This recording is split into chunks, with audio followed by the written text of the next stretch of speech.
have shown so much courage. So many people over so many centuries have actually sacrificed their lives so that freedom can survive and spread. Here in the United States, we arrogantly believe that freedom is a universal desire by human beings. It's not just an American pattern.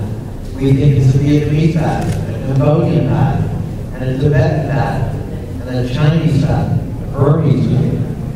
And we think people are entitled to their freedom. We think that any government on earth ought to be providing, protecting, and enhancing basic freedoms. Freedom to believe what you choose. Freedom to say what you think without fear of retribution. Freedom to worship as you choose to worship without interference by the government. Freedom to congregate. Freedom to exercise the right politically to express your point of view. These are, we think, universal values. And so we fight for them. As Andrew Liu said in the introduction, when I was chairman of Fairfax County, in fact, even before then, I worked very closely with all of your communities in the promotion of freedom and celebrating freedom. And we insisted in that resolution that this flag be flown in every school in Fairfax County where the other flag was also flown, to honor the Vietnamese American community that is in our midst, and to make sure that flag had the respect it deserved. I was very proud of that. Got in a little trouble with the State Department. But we worked so closely together in so many other things. Celebrating Tet at the Eaton Center, making sure that folks from your communities got appointed to boards and commissions and task forces so that our volunteer boards and commissions reflected the face of our community.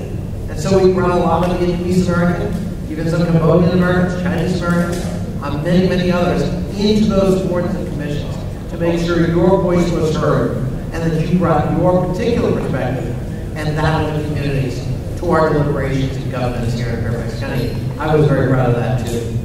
Now that I'm in Congress, the first thing I did was to join the Vietnam Human Rights Coalition and the caucus in the United States.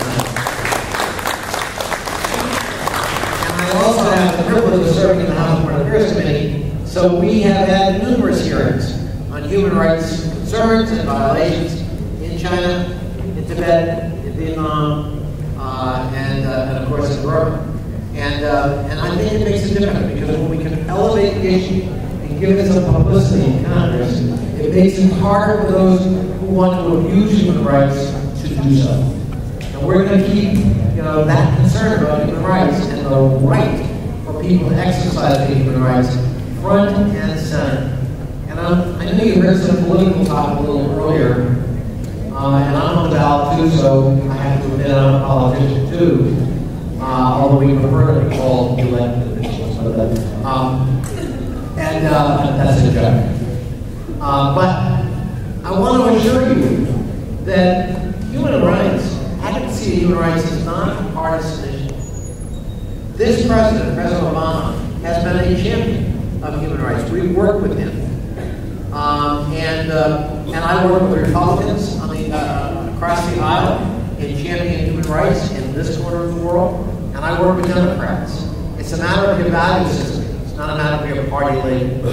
So don't let anyone tell you that one administration or another, or one party or another, cares more about this subject. That's really not true. If all Americans, especially those of us in the political arena, it's in our DNA, because that's what makes this country unique.